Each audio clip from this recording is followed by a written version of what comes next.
There was one day of the week when the whole house smelled different. You knew it the moment you woke up. Not the smell of toast or cereal or whatever got thrown together on a Wednesday morning. This was something that had been going since before you were awake. Something that had already changed the air in every room by the time you came downstairs. Meat and onion, and something underneath both of those. Something deeper that you couldn't name at 8 years old, and probably still can't name exactly now. It wasn't just cooking. It was a specific stage of cooking that took hours to reach, and it had reached it before anyone else in the house was vertical. Your mother had been up for at least an hour already, maybe closer to 2. The percolator on the stovetop was already past its first hard cycle. That rhythm of steam, pressure, the soft knock of the glass knob against the metal lid, and was down to a low, settled gurgle by the time you pushed the kitchen door open. Sunbeam. General Electric. The brand varied by household and by year, but the sound was the same everywhere. A patient, domestic percussion that started early and didn't stop until the last cup was poured. You could hear it from the bedroom hallway. Some mornings it was the thing that told you what day it was before you were fully awake. She was at the counter. She was always at the counter on Sunday mornings. The roast had already gone in. Chuck or rump browned first in the cast iron skillet, the fat side down, until the surface sealed into something dark and tight, then lifted carefully with 2 hands and placed into the CorningWare. That dish, that white dish with the small blue cornflower pattern that sat in every kitchen in America for reasons nobody ever fully examined. It was simply there. It had always been there. You didn't question it any more than you questioned the color of the walls or the particular squeak of the third stair. It was part of the house's fixed inventory of things that had been decided before you arrived. The Lipton onion soup mix packet had already been opened and dissolved into the liquid around the roast. Your mother had torn the corner precisely. She always tore it the same way. Shaken it in, and the paper envelope sat folded at the edge of the counter. Not yet in the trash. That smell. That dry, salty, powdery smell of the mix meeting hot liquid was not a smell anyone would describe as beautiful in any culinary sense, and it absolutely did not matter. It worked. It had always worked. And after enough Sundays, the smell of it wasn't just food anymore. It was the smell of the day itself arriving. There was one bowl in that kitchen that only appeared on Sundays. It had a small chip on the rim. Not a crack, just a chip. A pale semicircle where the glaze had been nicked away, and nobody had ever had it fixed. You saw it every week for the first 15 or 20 years of your life, and it never occurred to you to ask where it had come from, or why it sat in the cabinet untouched from Monday through Saturday, and then appeared on Sunday as if it belonged to a separate domestic schedule. Where it actually came from is something we'll get to. But think about that bowl for a moment. Think about whether you had one. Church was first. That was the order. You didn't eat a full breakfast on Sunday the way you ate on Saturday. A piece of Wonder bread. Soft, yielding, white, all the way through, in a way that bread hasn't been since toasted or untoasted, with butter or with strawberry jam, from the jar in the refrigerator, or something that left room. Something that acknowledged the big meal was coming, and that breakfast was just maintenance. The juice glass was small. The coffee was already made for the adults, and it was already in cups, not mugs. Cups with saucers, because Sunday had its own version of every object in the house. The good cups were heavier. They came from a different shelf. Your father wore a tie on most Sundays. Not every Sunday. There were Sundays where he didn't, particularly in summer, particularly if the family wasn't going to the early service. But enough Sundays that the tie was associated with the die. Why, in a way that felt like policy. Your mother wore her good dress under the apron. She took the apron off at the kitchen door, removed it in one clean, practiced motion, and hung it on the hook with the confidence of someone who had been performing that specific gesture for 15 years. The roast went into the oven at 325 degrees, or stay on the lowest burner setting, depending on the stove. The potatoes and carrots, quartered, halved, dropped in around the meat with a small amount of ceremony, were added before the door closed, and then the family left. The house held everything while you were gone. There was something else on the Sunday table, something that wasn't food and wasn't exactly a decoration. It sat in the same spot every week, near the bread basket. Nobody ever moved it. Nobody ever pointed to it or explained it. It was as much a part of the table's landscape as the salt and pepper shakers. You almost certainly saw it hundreds of times and stopped registering it as a separate object. We'll come back to it. Church let out at the same time for everyone in the neighborhood, which meant the street that had been completely quiet at 10 in the morning was briefly full at 11:15. Car doors, the sound of good shoes on a concrete sidewalk, children who had been sitting still for an hour, now moving at speeds their Sunday clothes were not designed for. The same families, same sequence every week.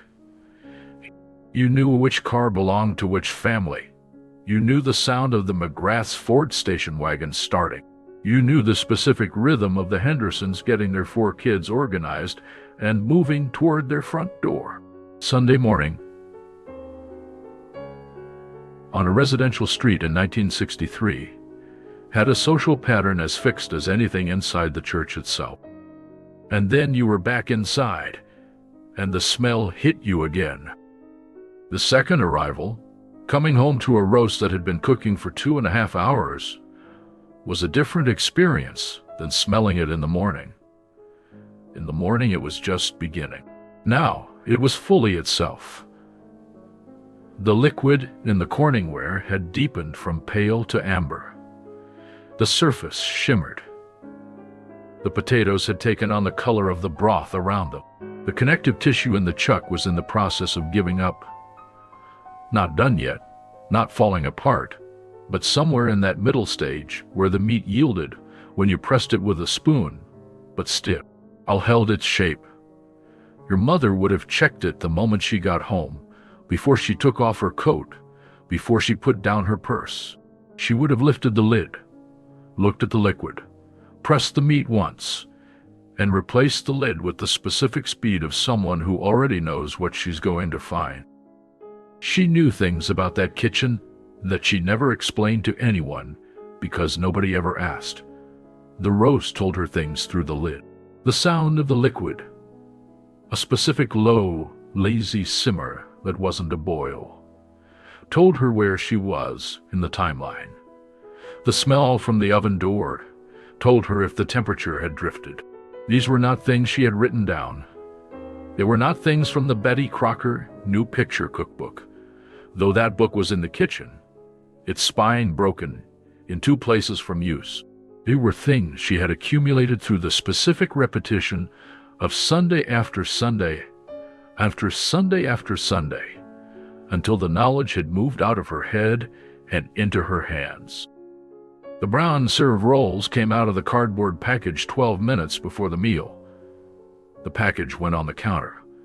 The rolls went into a pan on the middle rack. They came out with that particular rapid browning. Not the deep color that comes from an hour in the oven, but the quick caramel that happens when something already mostly baked finishes itself in heat. Into the bread basket they went, lined with a cloth napkin that had been folded into a square the week before and refolded now without being washed because it had only held bread. They were soft enough that a fingertip left a dent. They tasted like Sunday, because that was the only meal they appeared at.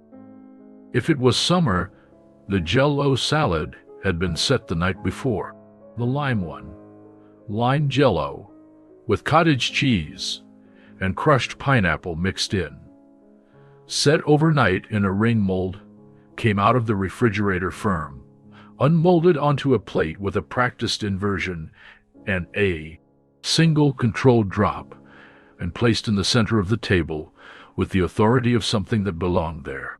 The orange one, when it appeared alongside it, had shredded carrots suspended in it like specimens in amber. Nobody at that table in 1963 found this unusual. It was salad. It was Sunday. The two were connected so completely that the logic behind the Jell-O salad didn't require examination any more than the logic behind anything else that happened on Sunday morning required examination. The table was set before church. The good tablecloth, cotton, ironed flat, white or pale yellow depending on the season, with an iron crease down the center from where it had been folded in the drawer, was on the table by 8:30. The plates were in their places. The glasses were set. The butter dish was out. The salt and pepper shakers, ceramic, white, shaped like something decorative that matched nothing else in the kitchen, were in the center of the table, where they always sat. If you grew up in a house with a specific Sunday tablecloth, a specific set of Sunday dishes, a specific arrangement that differed from the everyday version of the table, you know what it meant when Jose. Things were out. It meant Sunday had declared itself. Everybody sat at the same time. This was not a suggestion. If you were not at the table when your father sat down, you were late. If you were late, you heard about it in one of two ways. The voice that came up the stairs, calling your name once with a particular quality in the second syllable that communicated the entire situation. Ion. Or the silence when you came down and pulled out your chair, and everyone was already seated and looking at their plates and said nothing at all. The silence was the worst version. The silence required you to sit down under its full weight without a single word being said to help you carry it, and you would have given a great deal to have heard the voice instead. Your father sat at the head of the table. Your mother sat nearest the kitchen because she needed to be able to get up. The youngest child sat where they could be watched or reached. These arrangements had never been discussed. They had evolved through the natural physics of enough Sunday dinners until they were as structural as the table itself. If you close your eyes right now and think about the Sunday table of your childhood, you can still see exactly where everyone sat, probably within the first 3 seconds. Someone said grace, or your father said grace. The words were almost always the same, which is how they accumulated the specific weight of repetition over years. The particular phrase that started it, the particular phrase that ended it, the mo and t. When the hands unfolded, and the heads came up, and the food was real and present, and the meal could begin. On rare Sundays when an extra sentence was added, for someone who was sick for something that had happened that week, the departure from the familiar landed differently than it would have without those identical weeks behind it. Then, the serving dishes moved. Not all at once. There was a sequence. The meat came first, your father lifting it with the carving fork and knife, the slices going onto each plate he passed, or onto the platter that went around. Then the potatoes and carrots from the CorningWare itself, the same dish it had cooked in all morning, placed in the center of the table on a trivet. The breadbasket went in one direction. The Jell-O mold had its own serving spoon. The Miracle Whip in its glass jar with the red and white lid, not a squeeze bottle, not in the early 60s, moved from one end of the table to the other for whoever wanted it. The butter dish moved independently of everything else. The rhythm of 7 different things, moving around a table where 6 people sat, is a specific kind of choreography. And it ran the same way every week. And by the time you were 10 years old, you knew exactly where to pass the breadbasket without being told. What? The food on that table was not the same in every house. The structure was the same. The time was the same. The weight of it was the same. But the food itself carried the geography of where the family had come from. In Italian households, certain streets in Providence, South Philadelphia, the Bronx, neighborhoods in Chicago, Sunday dinner had a different center of gravity entirely. The gravy had been going since Saturday night. Not sauce, gravy. And if you grew up hearing it called gravy, you already know that the distinction matters in a way that goes beyond language. It's the difference between a condiment and a foundation, between something meal poured over a meal, and something a meal is built inside of. Meatballs, braciole, pork ribs,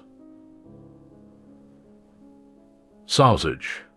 All of it simmered in the same pot until the tomatoes had given up their acidity and become something sweet and deep and thick. The bread at that table was different. The noise at that table was different.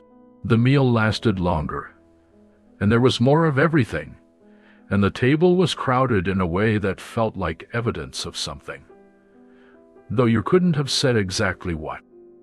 In Southern kitchens, the Sunday meal centered on fried chicken far more often than on roast. The cast iron skillet, the same one that had been seasoned for 20 or 30 years, that had a black interior the color of nothing else in the natural world, came out on Sunday morning, and the Risco went in and heated slowly until the surface shimmered. The chicken had been soaking, sometimes in buttermilk overnight, sometimes just in cold water. The seasoned flour was in a paper bag. The pieces went in carefully, skin side down, and the sound they made when they hit the fat, that specific, violent sizzle that immediately settles into a lower sustained fry, was the sound of Sunday. Why in those kitchens? The same way the percolator was the sound of Sunday in others. The smell of frying chicken mixed with the Sunday morning air, with the good clothes on the door, with the sound of gospel coming from the radio in the next room, was its own complete world that Requin read nothing from anywhere else. In New England, the Sunday meal was quieter, in a way that matched the region. The pot roast appeared there too, but so did the baked bean tradition. The brown bean pot, squat and dark, that came out of the oven after going in on Saturday with molasses and dry mustard and a piece of salt pork pressed into the tea. Oh, pay. Those beans had absorbed the week's waiting and were something by Sunday that they hadn't been on Saturday. There was a restraint in that cooking, an economy. The food tasted like the region's weather in some way that is difficult to describe and completely accurate. In the Midwest, the casserole had become its own form of architecture. The church cookbook was a real and specific object in those kitchens, spiral-bound, its cover soft from handling, with grease spots on pages that got used most. The recipes had women's names attached to them like pieces of credit. Dorothy's chicken and rice, Helen's tuna noodle, Vera's corn pudding. The Campbell's cream of mushroom soup, that white and red can, was a structural element in half those recipes. It bound things together. It was not a shortcut in the sense of being lazy. It was an ingredient in the same way flour is an ingredient. It performed a specific function that the cook understood and used deliberately. The woman who reached for it on a Sunday morning knew what she was doing and had known it for 20 years. and her mother had known a version of it before that. But the structure held everywhere. The meal was not fast. You ate. You sat. You remained at the table. "I'm done" was not a reason to leave the table. It was a description of a plate, not a declaration of freedom. You were done when the adults were done. When the meal had officially ended through some combination of cleared plates and natural deceleration of conversation, and the particular silence that settled. When the food was gone, and everyone had been satisfied. That ending was felt and not announced. You learned to read it, the way you learned to read other things about the adults at the table, through observation over years, without anyone explaining the system. No television during the meal. The set in the living room was off. On fall Sundays, this was a genuine point of tension for the men and older boys at the table, who had calculated silently before sitting down whether the game would still be in progress by the time meal was over. Your father ate at a pace that was difficult to distinguish from slow, but that moved with absolute consistency toward the end of the plate, like a tide, unhurried, inevitable, never stalled. You noticed things about him at the Sunday table that you didn't notice on Tuesday nights, because Sunday dinner was longer, and there was more time to observe without it being obvious that you were serving. The way he held his fork, the way he addressed your mother when he needed the bread basket, the particular version of himself that he was when the meal was formal enough to impose behavior, but informal enough that he could still be himself inside it. The conversation at the Sunday table moved like the dishes had, without a clear plan, touching different things, leaving most of them, occasionally landing on a story that had been told before. And here is one of those things that only becomes visible from a distance. Everyone at that table had heard most of those stories before. The one about your father's first car, the one about your mother's aunt at the wedding, the one about whatever had happened at work last week that was funny enough to repeat. And everyone let them finish. Nobody interrupted with "You've told us this," because the story was not new information. The story was the act of telling it, the act of sitting at the Sunday table and passing things around, and talking about the week, and hearing the familiar story again. That was the meal. The food was just the occasion for it. Then someone pushed their chair back slightly. Then someone else did. The plates were stacked. Whoever got directed to this task did it first, by pulling plates toward themselves from across the table, then carrying the stack to the counter by the sink. The serving dishes were lidded or covered with a plate, or moved to the back of the stove. The bread basket was taken to the counter. The tablecloth stayed. And then dessert. The Hershey's syrup can was in the cabinet above the refrigerator. Metal, not the plastic bottle that came later. The pour spout was a folded piece of metal you pressed down to open. The syrup came out dark and thick, and held its shape for exactly 1 second on top of the vanilla ice cream before gravity claimed it. That can had a smell when you opened the spout. Chocolate and something faintly metallic underneath it. That was specific to that container in that era, in a way that plastic has never replicated. If you poured Hershey's syrup from a metal can in 1964, you know the smell. You know the exact way the syrup moved. And you know how the ice cream bowl looked when it arrived at the table. The white of the ice cream, the dark of the syrup, the specific way a Sunday afternoon light hit both. Or pie, or chocolate layer cake from the recipe on the back of the Hershey's cocoa tin, the one that called for boiling water to be added to the batter in a way that seemed wrong and turned out not to be. Or the Jell-O served with cool whip from the container.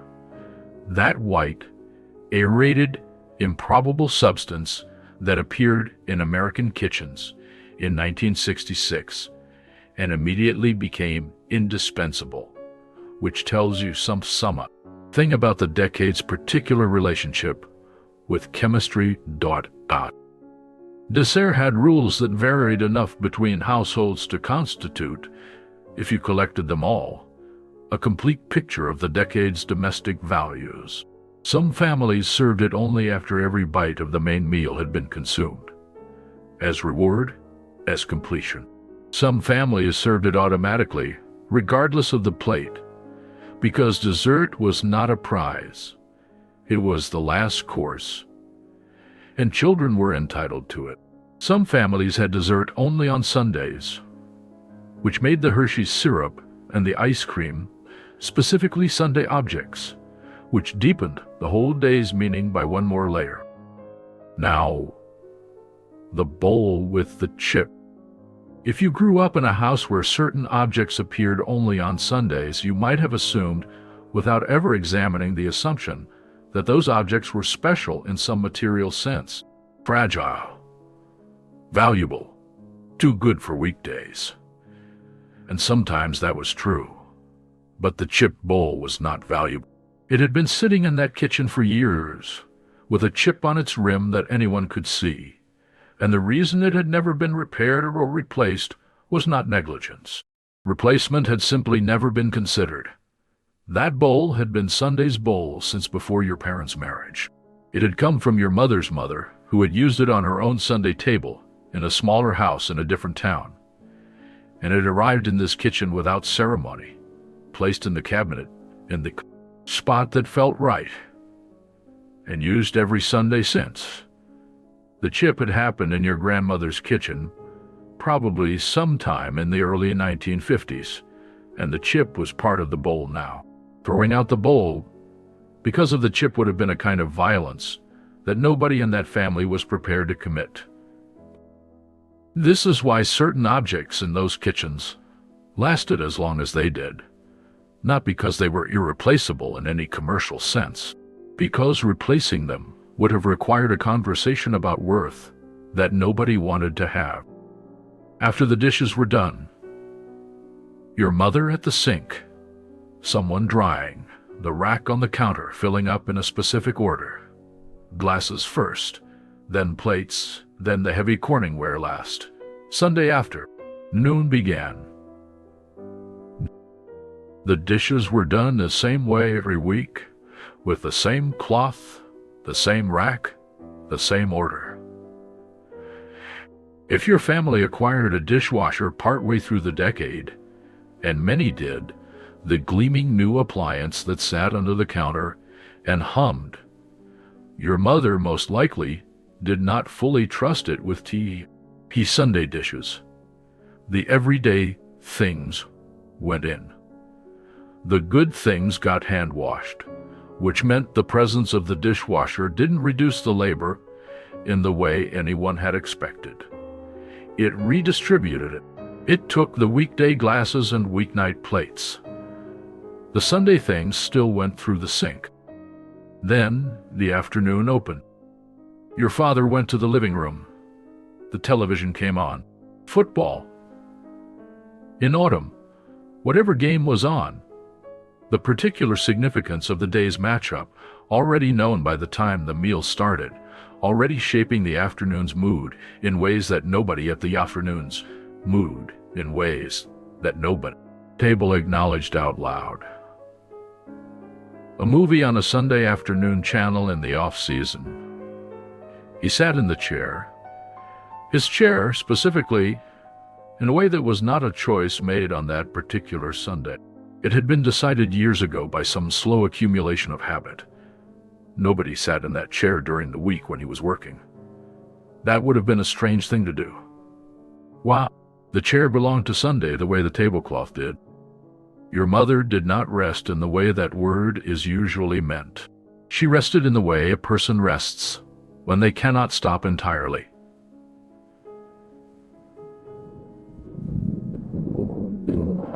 She sat at the kitchen table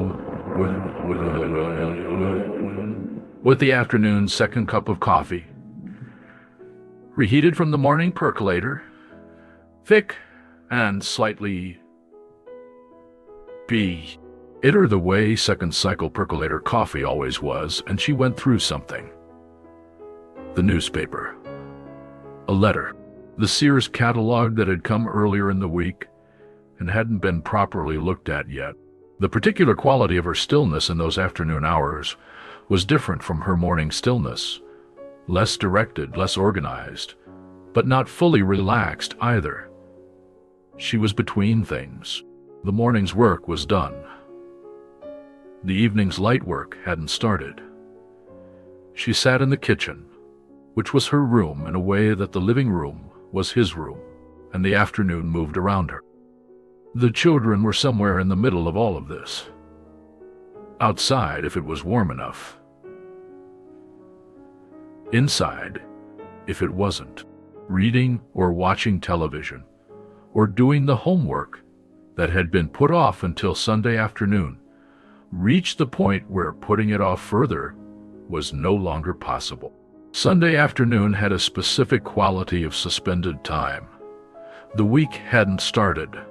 The day wasn't done. Nothing was required yet, but nothing was exactly free either. Kids sensed it without being able to name it. The day had a texture. Saturday was open. Sunday afternoon was bordered. The Pyrex Flameware coffee pot, if it was your mother's afternoon vessel instead of the stovetop percolator, had been on the burner at low heat since noon. That blue-tinted glass handle, the way the coffee darkened at the bottom of the pot over hours. Some households kept coffee going all afternoon on Sundays because company might come. The neighbor who came over for coffee on Sunday afternoon was a real and specific institution, arriving around 2. Sitting at the kitchen table, talking in a way that was different from talking on a Wednesday. Sunday afternoon company had a particular ease. The Presto pressure cooker came out on the Sundays when time had gotten away from her. If your mother had the Presto-weighted jiggle top, you know the sound it made. That rhythmic hiss and rattle from the valve on the lid. Steady enough after the first minute that you stopped hearing it that. Like a clock in a room you spend enough time in. Pot roasts that needed 4 hours could be done in 1.5. This was the logic of the pressure cooker in a kitchen where time was always the constraint, where Sunday dinner was not a leisure activity, but a production that required the morning to be organized owned to its half hours. If the service ran long, if someone was slow getting dressed, if something had needed attention before church, the pressure cooker was the contingency. It sat in the cabinet with its specific authority, a piece of technology from another era that continued working because the physics of pressure hadn't changed. By 5 o'clock, the light had shifted. It happened every Sunday, and the body registered it before the mind did. The angle of the light through the kitchen window was different. It had hit the linoleum floor at a lower angle and made longer versions of everything: the table legs, the chair backs, the edge of the stove. It was still Sunday. It would stay Sunday until sleep. But 5 o'clock on a Sunday in October felt nothing like 5 o'clock on a Saturday in October, and everyone in the house knew it without saying it. Monday was already in the room, not announced, just present. In the corner, quiet. Sunday supper, when there was one distinct from the afternoon meal, was light by design and by necessity. A bowl of soup from the bones that had been simmering since 3 o'clock. Everything that remained in the pot sent back into liquid with water, and a bay leaf, and whatever was in the vegetable drawer. Crackers from the box. A glass of milk. Sometimes just bread and the last of the cold roast. Eaten quickly at the counter. Because the table felt like an effort, and the table had already given its full effort earlier in the day. Sunday supper acknowledged that Sunday dinner had happened and was now over, and that the week was about to begin, and that nobody needed to make a production out of this. Nothing from that meal was thrown away. The bones had already gone into the pot. The gravy was in the Tupperware. Harvest gold or avocado green, that specific palette of the decade that has never been fully explained except by the fact that everyone agreed on it simultaneously. The meat that remained was wrapped and refrigerated. Monday's lunch was the roast on Wonder Bread with Miracle Whip. Tuesday's dinner was the soup. The roast that had gone into the CorningWare at 8 in the morning on Sunday was still feeding the family on Tuesday evening, which is something that requires thinking about for a moment. The Sunday meal was not one meal. It was the week's first meal, and it cast its shadow forward. By Monday, the bones were gone, and the soup was made, and the roast was sandwiches, and the Sunday smell was fading from the walls.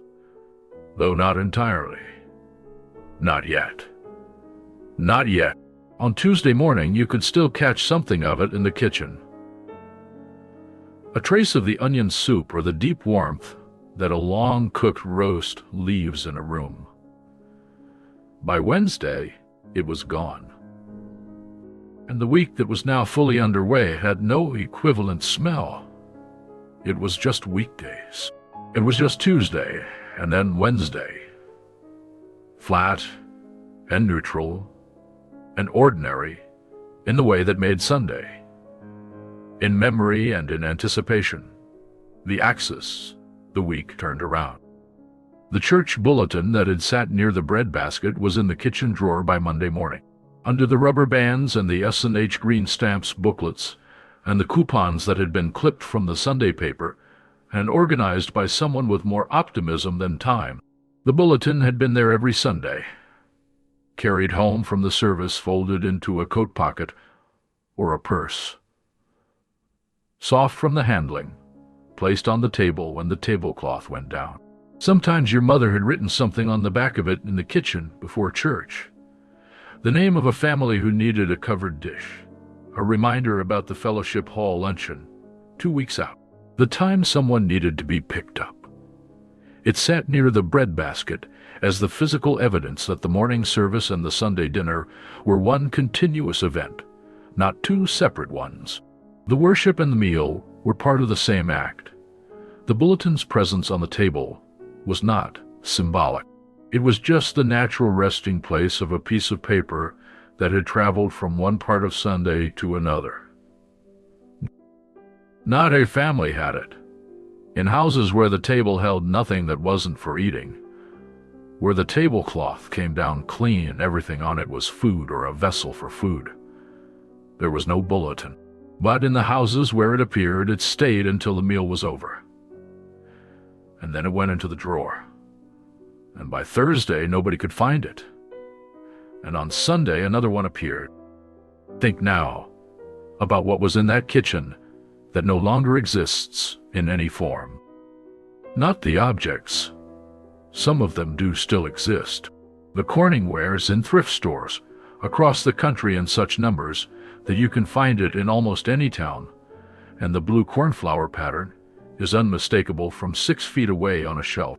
Some of those dishes are still in active use. Some were sold at estate sales in the 1990s and bought by women who weren't born yet when the dishes were first used, who use them now for the same purpose. They lasted because they were made to last, and because the women who used them every week without treating them as delicate, and delicacy was not required. They simply did not break. But the specific versions of things, the particular smell of that Lipton onion soup mix packet dissolving in that kitchen in that year, with that specific stove and those specific windows and the particular quality of cold outside them and warmth inside. The exact sound of that percolator, that model, in that house on a Sunday in February, when the furnace was working and the windows were fogged slightly and the interior of the house was sealed against. Everything outside it, the specific weight of the Brown and Serve package, the way the Hershey's syrup can felt in the hand, the weight of the metal, the temperature of it from sitting in a cabinet. These are not dramatic details. They were not experienced as significant. They were just the materials of a Sunday in 1962, or 1965, or 1968. Just the objects and sounds and smells of a meal that happened every week and would keep happening, and therefore had no reason to be reserved in memory as carefully as they were accidentally preserved. The children at that table grew up and left the kitchen.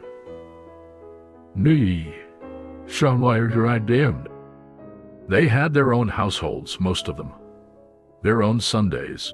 Some of them tried to recreate the roast, found the Lipton packet in the grocery store, brought it home, stood in their own kitchen on a Sunday morning that looked nothing like the original Sunday morning, and opened the packet over the counter. And the smell of that powder coming out of that packet, that dry, salty, improbable smell, did something that no amount of planning had prepared them for. It was not grief, in the way grief is usually arrived at, through a thought, a memory that builds consciously toward its conclusion. This arrived through the nose before the mind had time to organize a response. It arrived as the kitchen, the table, the tablecloth, the percolator, her hands at the counter, and then the realization that the person who had stood in that kitchen before them, doing this same thing, week after week, for 20 or 30 years, was no longer standing anywhere. This is a specific kind of knowledge. It has no name that works completely. It arrives through the senses and not through reasoning, which is why it's harder to prepare for than most things that hurt. There were Sundays at that table that were not what they looked like from the outside. That's worth saying. The tablecloth was ironed. The rolls were in the basket. The Jell-O salad was in the center, and the salt and pepper shakers were exactly where they always were. And something underneath all of that was wrong, or under pressure, or unresolved. Families being what families are, which is to say, the full complicated range of what human beings do to each other in close quarters over years. There were Sundays when the silence at the table was not comfortable, but taut. When the breadbasket was passed around something that nobody was going to name in front of the children. When the form of Sunday held its shape completely, while the substance underneath it did not. This is also what the Sunday table was, not just the warm version, both versions. The meal happened on both kinds of Sundays, which is perhaps the thing about a ritual that is easy to miss. It does not require the conditions to be right. It happens regardless. You sit down, you say grace, you pass the bread. The CorningWare is on the table, and the rolls are warm, and the Jell-O salad has not moved, and the week is marked. Whatever happened this week, whatever is happening right now underneath this tablecloth, this week was marked with a meal. The family sat down together. That is what happened. And now, another week can begin. The house was quiet by 9 o'clock. The children were in bed. Your father had moved from the television to wherever he went last. Your mother was still in the kitchen, or had just left it. She had been in or near that kitchen since before 6 in the morning. 15 hours in the orbit of that stove, that sink, that counter. Not continuously. She had gone to church. She had sat at the table. She had had her afternoon coffee at the kitchen table while the light changed. But the kitchen had been the center of her day. Buffer, Yuri. Them kind, high wives, day, about. way it was not the center of anyone else's day in the house, and there was no ceremony at the end of it to acknowledge that. She wiped down the counter in the final way, the way that meant she was done, not the way that meant she was pausing, and the kitchen became just a room. The CorningWare was soaking in the sink. That white dish with the blue cornflower pattern, which had held the roast since 8 in the morning, was in soapy water with the residue of 8 hours of low oven heat on its bottom. It would be clean in the morning. It would be back in its place in the cabinet by the time anyone came into the kitchen for breakfast, and the following Sunday it would reappear on the stovetop in the same position it had occupied every Sunday, moved by the same hands, used for the same purpose for as many years as the kitchen had had those hands in it. The percolator was rinsed and set on the counter for the morning. Not Sunday morning, Monday morning. There would be no ritual about Monday morning. Monday was just coffee before work. Fast and functional. No saucers. No good cups. The percolator that had defined the morning sound would go through its cycle on Monday, the way a clock goes through its cycle. Present, necessary, unnoticed. The tablecloth was folded and put away. The bread basket was on the counter, empty, the napkin inside it loosely squared. The salt and pepper shakers were back in the center of the table, though the table was now the Monday table, smaller in feeling if not in size. The Sunday dishes were in the cabinet. The Jell-O mold had been washed and dried and put on the shelf with its ring and its lid. Everything was exactly where it was supposed to be. Outside, the neighborhood was quiet. The McGrath station wagon was in the driveway. The Henderson house was dark, except for the upstairs light. The street held nothing from Sunday anymore. No shoes on the sidewalk, no car doors, no children in too good clothes, moving too fast. Just the ordinary dark of a Sunday night in a town that was getting ready to be a weekday town again. In the morning, there would be school. There would be work. The particular density of Sunday, that weight of the day, its smell and its sounds, and its specific demands on everyone who lived inside it, would dissolve back into ordinary time over the course of a Monday. And by Wednesday it would be difficult to reconstruct exactly what had been on the table, or what had been said, or where the light had fallen on the linoleum at 5 o'clock. But something of it would stay. It always stayed longer than the memory. You might catch it Wednesday afternoon in the kitchen. A trace of the onion soup still present in the walls. A ghost of warm fat in the air near the stove. Not strong enough to identify, but strong enough to identify. How to change the quality of a moment without your understanding why.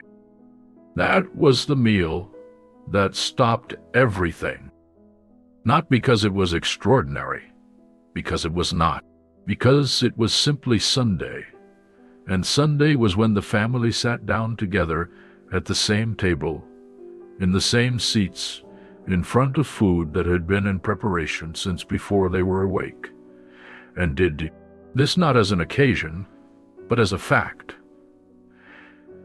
As regular as the week itself, as ordinary and as necessary as the days on either side of it.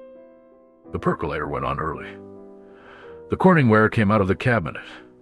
The packet of Lipton opened the same way it always opened. The tablecloth came down. The church bulletin arrived from somewhere in a coat pocket and came to rest near the bread basket. The chipped bowl took its place. And you knew it the moment you woke up.